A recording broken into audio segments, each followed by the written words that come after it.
KBC में करोड़पति पति। सूरज के जीवन का एक ही फंडा था कि मेहनत तो गधा भी करता है, घर बैठे जो कमाए समझदार वही होता है। इसीलिए उसने कभी नौकरी ही नहीं ढूंढी। इस बात से हालांकि उसकी पत्नी शिखा बिल्कुल भी अग्री नहीं करती थी, पर फिर भी सूरज को समझाना बेकार था। टीवी में कैसे बनोगे करोड़पति का ऐड देखकर उसे लगा कि बस अब तो घर बैठे ही वो करोड़पति बन सकता है, और उसके पीछे उसने अपने सारे सोर्सेस एक्टिव कर दिए। 2 हफ्ते में उसके कलीग के साले के पड़ोसी की बेटी का सोर्स निकलता है जो कि उसे शो में पहुंचा सकता है, और सूरज उससे मिलने चला जाता है। अच्छा, तो हमें मुकेश जी बता रहे थे कि आप हमें शो में पहुंचा सकते हैं। हाँ, उसमें कोई तकलीफ नहीं है। मैं कल अगर कोशिश करूँ तो इसी महीने में आपका नंबर आ जाएगा। अरे ये तो बहुत बढ़िया हो गया। अच्छा, वो सिलेबस और क्वेश्चन पेपर का कोई जुगाड़ है क्या? उसका तो कोई जुगाड़ नहीं है। तो वो वाकई में कुछ भी पूछ सकते हैं? हाँ, वो तो बच्चन जी पर है, जो पढ़ते हैं वो पूछ लेते हैं। पहली कोशिश फेल होने पर अब सूरज के सामने एक बहुत बड़ा सवाल था कि आखिर जवाब कहाँ से लाए।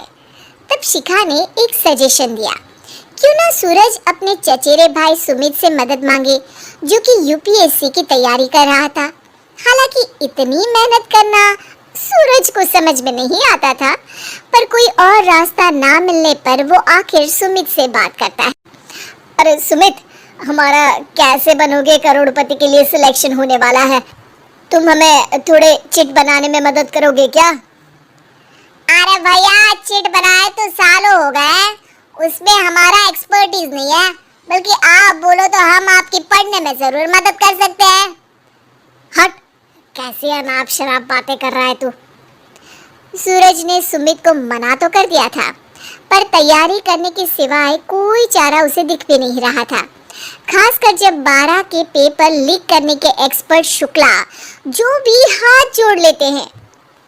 आखिर सूरज को सुमित के पास जाना ही पड़ा, और उसने सुमित और शिखा से वादा किया कि वो बहुत मेहनत करेगा। 1 महीने की तैयारी के बाद फाइनल हुआ कि शो से 1 हफ्ते पहले एक ट्रायल खेला जाएगा, जहां पर सारे रिश्तेदार ऑडियंस की जगह पर होंगे और शिखा सवाल पूछेगी। दूर दराज से भी रिश्तेदार आकर हाजिर हो गए देखने कि आखिर कैसे बनेगा सुमित करोड़पति। सब कुछ सेट था, और इतने में सूरज आकर अपना स्पीच देता है। ये 1 महीना मेरे लिए आसान नहीं था, पर अपने भाई सुमित और अपनी पत्नी शिखा की मदद से मैं इतनी दूर पहुंच पाया हूँ। मेरे मम्मी पापा के आशीर्वाद ने भी बहुत साथ दिया है मेरा। मैं उम्मीद करता हूँ कि आज के शो में आप लोगों को बहुत मजा आएगा। साक्षी पहला सवाल पूछती है और पूरे कमरे में सन्नाटा छा जाता है। इंडिया में कितने स्टेट्स हैं? 3, सॉलिड, लिक्विड और गैस। अरे रुकिए, तो ऑप्शंस तो देने दीजिए। इतने में 5वीं कक्षा का चिंटू बोल उठता है। अरे क्या मामा, आप तो पहले सवाल पर ही आउट हो गए। अरे बेटा, पहला सवाल तो ट्रायल होता है ना। अरे तुम अब देखना। देखने जैसी बात तो थी ही। सूरज को इतना शांत किसी ने नहीं देखा था। कभी कभी तो लगता था मानो सूरज आंख खोलकर ही सो गया हो। मामा जल्दी करो प्लीज, कल सुबह पनवेल भी तो निकलना है। अरे हट, कंसंट्रेट करने दे मुझे। 3 सवाल में 3 लाइफलाइन खत्म हो चुकी थी, और अब चौथे सवाल पर भी सूरज का मौन नहीं टूटा, पर सूरज अभी भी हार मानने को तैयार नहीं था। उधर हर कोई सूरज को छोड़ सुमित को देख रहे थे। आखिर सुमित ने ही तो पढ़ाया था सूरज को। गजब बेइज्जती है यार। अरे बेटा, तो बाप का, दादा का, भाई का, सबका नाम बुड़वाएगा। अरे 3 लाइफलाइन ले ली तो भी तेरा कुछ नहीं होना है। अरे कोई इतनी बात करता है क्या शो पर? अरे बेटा, शो पर तेरे जैसे भी तो नहीं आते ना।